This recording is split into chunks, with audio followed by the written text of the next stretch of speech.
Thank you so much sir for joining us. So like आपका इतना like years का काम है एजुकेशन के अंदर और आपने काफ़ी सारे प्रोजेक्ट्स किए हैं। तो इफ़ अगर आप लाइक उसके ऊपर बात करें तो कौन से प्रोजेक्ट्स जो आपके थे वो बहुत अच्छे आपको लाइक बहुत अच्छे लगे और उसका इम्पैक्ट आप किस तरीके से देखते हैं हाँ, ओवरऑल? लेकिन जो स्टेट लेवल पे पॉलिसीज़ और प्रोग्राम्स हैं वो भी आप वेव्स में करते हैं। तो जो पंजाब में ख़ास तौर पे मेरा चूँकि ज़्यादा एक्सपीरियंस पंजाब का है तो मैं उसकी ज़्यादा मिसाल दे रहा हूँ, लेकिन मैं ठीक है। बाकी खैर पख्तूनख्वा में भी इन्वॉल्व रहा हूँ और सिंध में भी, तो उस पर भी मैं बात करता हूँ। लेकिन मेरा ठीक है। ख्याल है मसलन हमने जो कुछ ऐसी चीज़ें हैं जो उस वक्त मसलन हमें ये अंदाज़ा हो गया कि सबसे बड़ा बैरियर बच्चियों के स्कूलों में आने का ये है कि हम्म, वहाँ पे उनके पास उनके इनकम के बड़े मसले हैं और वो ठीक है। गरीब तरीन इलाकों में ज़्यादा हैं। तो उस वक़्त जो first generation education sector reforms थी उसने कंडीशनल कैश ट्रांसफ़र शुरू किए कि हम्म, हर गर्ल चाइल्ड जो छठी जमात में स्कूल जाएगा उसको गवर्नमेंट 1,000 रुपये देगी, ओके। ताकि एक एटलीस्ट ये बैरियर ख़त्म हो सोसाइटी में। अब ये स्केल की बात हो रही है बिल्कुल। कि एक पूरे स्केल पे एक जो पोर पेरेंट है अगर उसको हम्म, डिसीजन करना है तो हम्म, वो कैसे उसको कर सके। दूसरा बड़ा बैरियर जो है वो ये था कि स्कूलों में अक्सर जो लोग because I am talking a lot about exclusion and education, ठीक है। मार्जिनलाइजेशन एजुकेशन, ठीक बिकॉज है। we're not talking about middle class and rich kids who already have access to, we're बिल्कुल। talking mostly about 100 million those families जिनका ये problem है। हम्म, सब दूसरा बड़ा बैरियर कास्ट का बैरियर था। तो स्कूलों ओके। की कोई फ़ी नहीं है पब्लिक सेक्टर स्कूल की। ओके। तीसरा बड़ा बैरियर था कि भाई वो किताबें कहाँ से लें, तो गवर्नमेंट हर साल तकरीबन 13-14 अरब रुपए की सिर्फ पंजाब ओके। में किताबें फ्री उनको देती है, ओके। खैबर पख्तूनख्वा में भी देती है। ये सारे इनिशिएटिव्स जो हैं ये वाइडर एजुकेशन सेक्टर रिफॉर्म के तौर पे ये 2003 से लेके 7 में हुए, फिर मैं ठीक जब है। 2009 में शामिल हुई इसी को हमने बढ़ाया, एक्सपैंड हम्म, भी किया। चौथा बड़ा इनिशिएटिव मेरा ख्याल है जो सिंध में भी बड़ा अच्छा हुआ वो है जो public money but private sector managers, मसलन ओके। गवर्नमेंट हर जगह स्कूल नहीं बना सकती। Hmm, now government have started, Sindh education foundation ने, elementary education foundation Khyber Pakhtunkhwa ने या बलोचिस्तान हम्म, एजुकेशन फाउंडेशन ने एक पब्लिक प्राइवेट पार्टनरशिप स्कूल बनाने शुरू किए हैं। ठीक है। जो पंजाब एजुकेशन फाउंडेशन है वो उसकी सबसे बड़ी मिसाल है, उसमें 30-32 लाख बच्चे उसमें पढ़ते हैं। हम्म, लेकिन सिंध में भी 1 मिलियन से ज़्यादा बच्चे जो है वो इन स्कूलों में जाते हैं, जो ठीक है। बेसिकली अब इसमें चैलेंज है कि गवर्नमेंट में जब एक स्कूल बनाते हैं आप तो आपको 5-6 साल लग जाते हैं। हम्म, उसमें पहले ज़मीन लेते हैं, फिर उसकी there a lot okay. Of हाँ। प्रोक्योरमेंट। हम्म, लेकिन प्राइवेट सेक्टर में ये क्या, मैं अगर आज आपको कहूँ कि आपको पर चाइल्ड हम आपको देंगे 1,000 रुपये देंगे, आप हाँ। एक लो का स्कूल बना दें, हो सकता है हाँ। आप अपनी टीम के साथ मिलके 2 महीने में बना दो दें। महीने हो गए। तो इस कॉन्सेप्ट के ऊपर ये जो पब्लिक प्राइवेट पार्टनरशिप्स हैं ना हम्म, ये आए हैं। ठीक है। इसके अलावा टीचर्स ट्रेनिंग्स की बहुत रिफॉर्म्स हुई हम्म, हैं जिसमें असातिज़ा को जो जो जदीद यानी उनको फाउंडेशन लिटरेसी का नहीं पता था कि हमारा काम ये है कि हम्म, बच्चों को लिटरेसी लाएं। डेटा सिस्टम नहीं थे पहले, ये ठीक है। पता नहीं था 2002 में हम्म, कि कितने बच्चे स्कूलों में हैं, कितने बाहर हैं, कितने असातिज़ा हैं, कितने स्कूल हैं, आज कितने बच्चे वहाँ पे हैं। हम्म, इस वक्त आपके पाकिस्तान में जितने सूबे हैं हम्म, उनके डैशबोर्ड्स हैं। You can okay. Actually check in most cases that how many children are in which district, which tehsil, hmm, which school, क्या वो आज आए हैं कि नहीं आए, हम्म, उनकी हाज़िरी कितनी है, पिछले ठीक साल है। कितनी थी, अब कितनी है, असातिज़ा की कितनी हाज़िरी है। ओके। जो रिफॉर्म हमने की हमने बहुत उसमें एफिशिएंसी गेन्स लाए, मसलन ऑलमोस्ट जब हम स्कूलों में 2009 में जा रहे थे तो हमने इसी डेटा को देख के देखा कि तकरीबन 1 मिलियन बच्चे जो दाखिल हैं लेकिन आ नहीं रहे, हम्म, तो सिर्फ उसको मोबिलाइज करने से we were able to kind of bring those 1 million enrolled okay. Children who were not coming to school. हमने देखा कि टीचर्स के एब्सेंटीज़म 79% पे वो तकरीबन आते थे, बाकी 21% टीचर्स आते ही नहीं थे, ओके। वो तकरीबन 94-95% पे पहुंच गया है, ग्रेट। विच मीन्स के every day you have 50-60,000 more teachers in schools to teach better. Correct. So my point is कि सिस्टम रिफॉर्म्स ने बहुत डिलीवर किया है, ठीक है। लेकिन ओवर टाइम चूँकि ये बहुत बड़ा स्केल है हम्म, और इसको कामयाब बनाना है तो उसमें लवाजमात और ज़्यादा चाहिए जो ओके। मैंने पहले बताए, ठीक है। उसकी कमी बहुत ज़्यादा है, इसकी वजह से ये एक बड़ा इम्पैक्ट नज़र नहीं आ if you talk about the youth bulge, रहा। हाँ, जो बर्थ रेट जो है आपके पास अर्ली 90s से लेकर 2030 तक जो है बर्थ रेट सबसे ज़्यादा था और इस टाइम पे एजुकेशन के ऊपर और यूथ डेवलपमेंट के ऊपर बहुत ज़्यादा काम होना चाहिए था बिल्कुल। जो नहीं हुआ। तो आप कैसे उसको देखते हैं कि इस लाइक इतने बड़े लाइक गैप को अब कैसे फिल किया जा सकता है?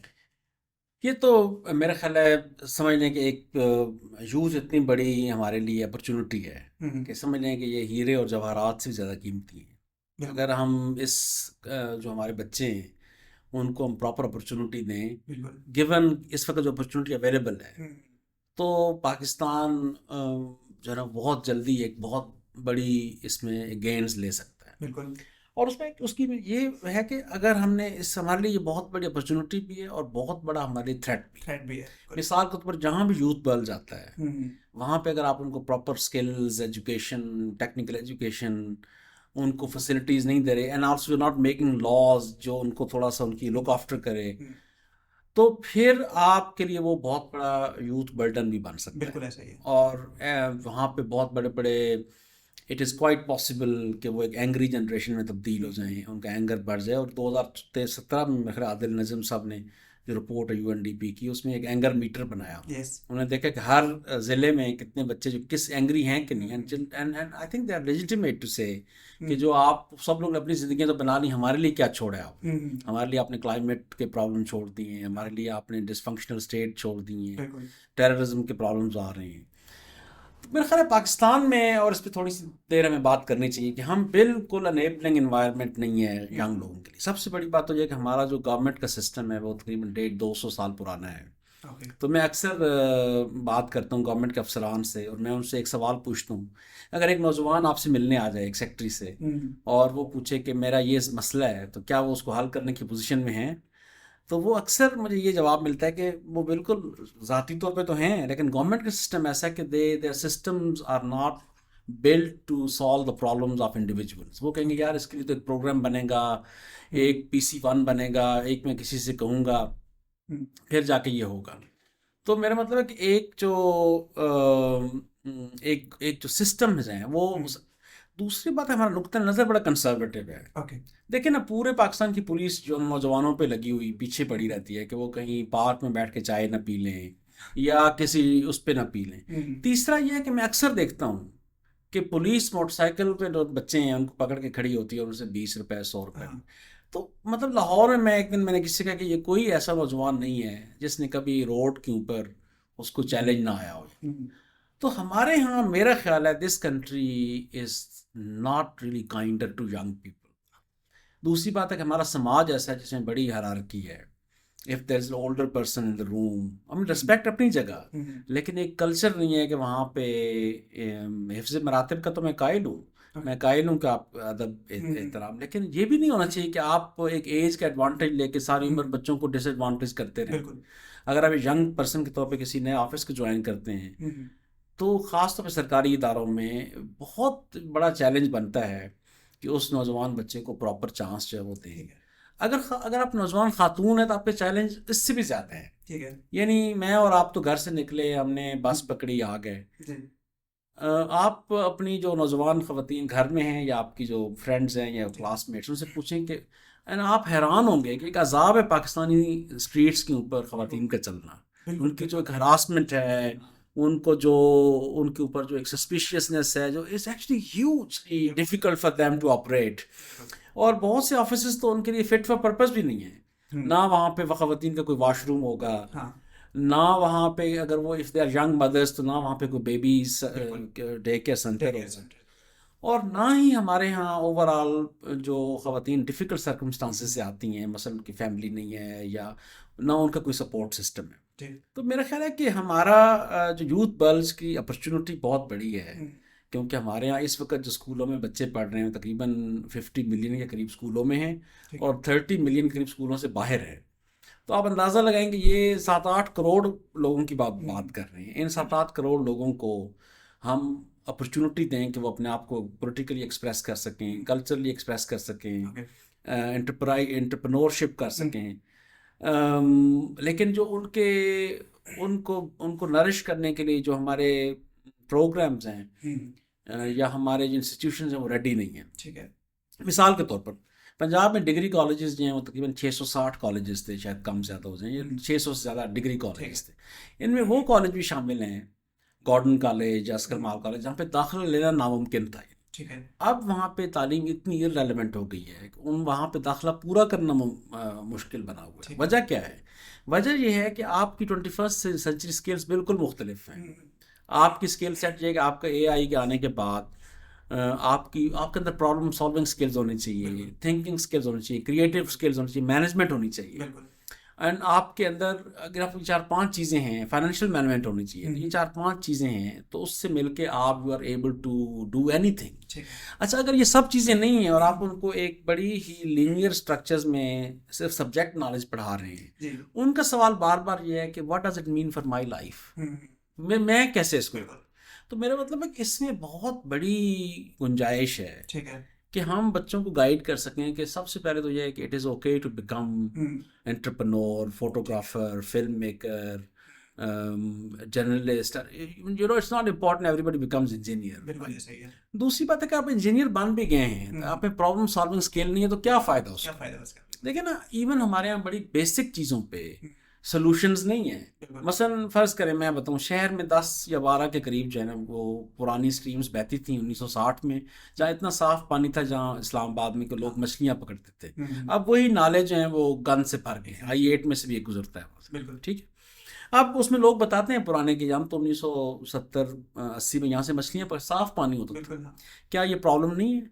इसको अगर कोई नौजवान इस बदबू को या इस नाले को साफ़ करने का प्रोजेक्ट बनाता है, क्या एक पब्लिक सेक्टर में उसके स्टार्टअप को सपोर्ट करने के लिए फैसिलिटी है? क्या उसके लिए फाइनेंस मौजूद है? क्या उसके लिए कोचिंग मेंटोरिंग मौजूद है? नहीं है। राइट है तो बड़ी मुश्किल है। उस तरह नहीं है इजीली कि वो बड़ी इजीली जा सके। कई चीज़ें कल्चरली मुश्किल हैं। कुछ लोग कह सकते हैं यार आप बैंक आएँ, आप अप्लाई करें।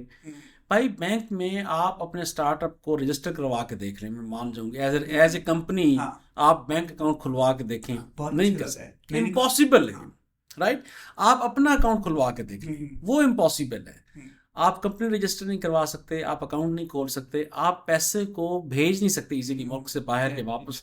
तो मुझे बताएं कि इन 3-4 चीज़ों पे अगर आपको चैलेंजेस हैं, then you are not able to express yourself on internet, because उसके लॉज ऐसे बन गए हैं कि if you have political dissent या डिफरेंट व्यूज़ हैं, या तो आपको ओवरऑल सरकार के कवानीन का सामना करना पड़ेगा, या आपको बहुत से यहाँ पे एक ऑर्थोडॉक्स थिंकिंग वाले लोग वो आपके पीछे पड़ जाएंगे।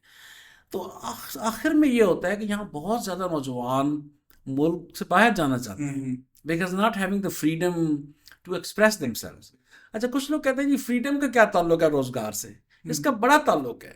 आप if you feel free, if you feel happy, you feel confident, you are able to work closely with your other friends, you're able to collectively make a company, everybody is facilitative, then you are actually, you don't need to think about going anywhere, right? When you don't find these things, then you become very cynical about it. You say, I better leave because I'll be in problem.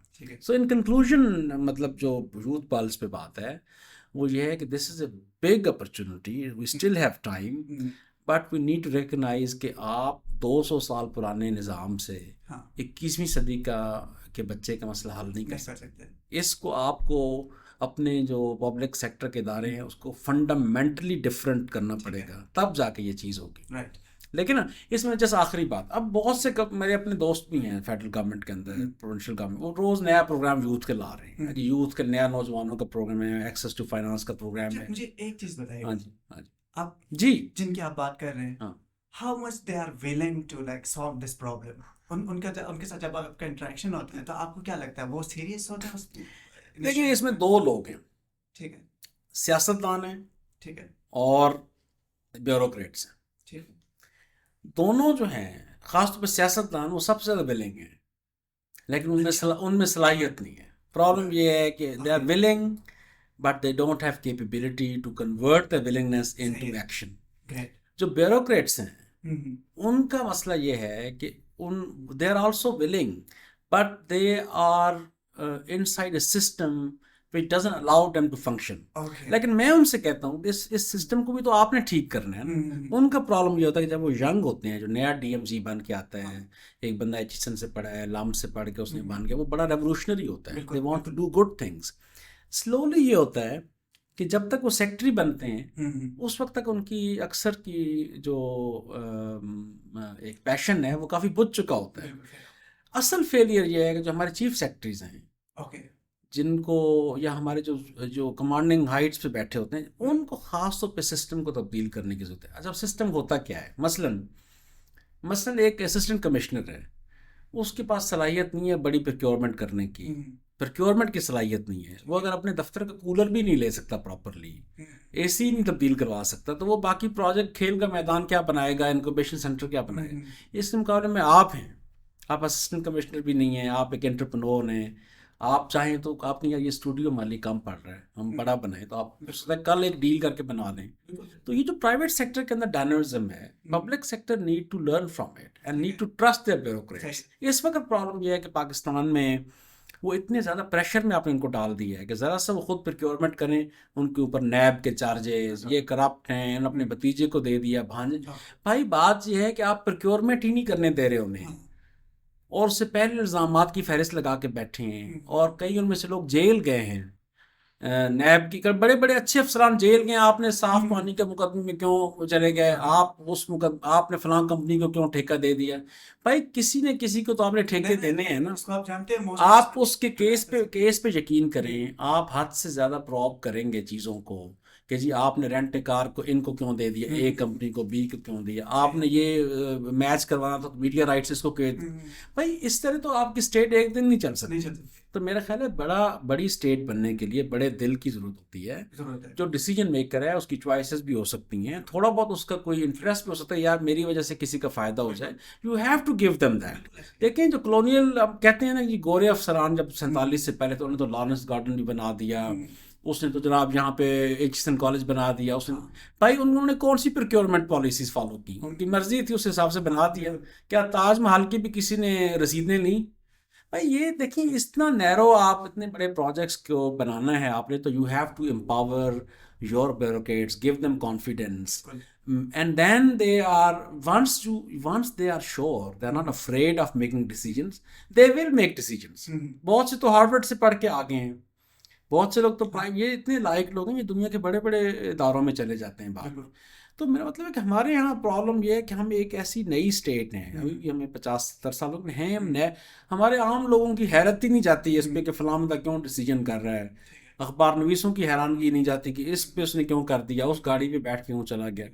These things ये matter नहीं करती, matter करती हैं empowering, giving them enough power to act, right. So ये नहीं है। सो एक और चीज़ है, there are a lot of people, especially young people, very passionate about solving the local problems and especially the education में काफ़ी सारे लोग काम करते हैं, but they could not able to succeed। Yes। So initial data को analyse करना, आप क्या सजेस्ट करेंगे कि जो अगर कोई बंदा एजुकेशन के अंदर रिफॉर्म्स लेकर आना चाह रहे हैं, तो उसको किन किन लोगों को जानना चाहिए और किन किन इनिशिएटिव्स को पढ़ना चाहिए और उनको अंडरस्टैंड करना चाहिए?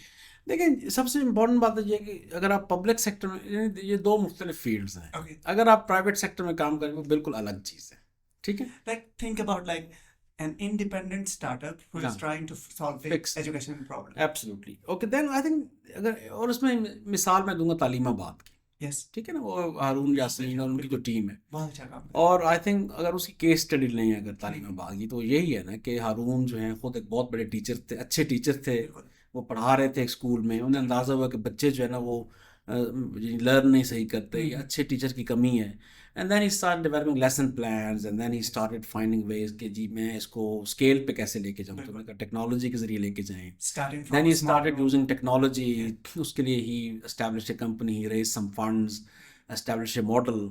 जब मॉडल उन्होंने बना लिया जिसमें आपको 40-50 क्लासरूम्स के अंदर आप लेसन डिलीवर कर रहे हैं और डिलीवरी के बाद आप दिखा रहे हैं, then government started getting interest in that also. Then he position this to government, government ने कहा हमें टेक चाहिए, तो उन्होंने 200-300 स्कूलों का जो इस्लामाबाद में उनका काम है उनको मिल गया। So my point is, the first thing is कि you should be absolutely sure that this is the proof of concept होना चाहिए आपके पास, ठीक है, right. I mean you should be able to say कि this is the problem and this is what I am solving and why this problem is better than others, I mean solution is better than others, other people are also. And उसकी बुनियाद पे आप कुछ आप success and government को inspire करने हैं आपने, तो then you should be able to demonstrate that in some small grant which should be able to deliver that in few classrooms, and then you position this to education system leaders।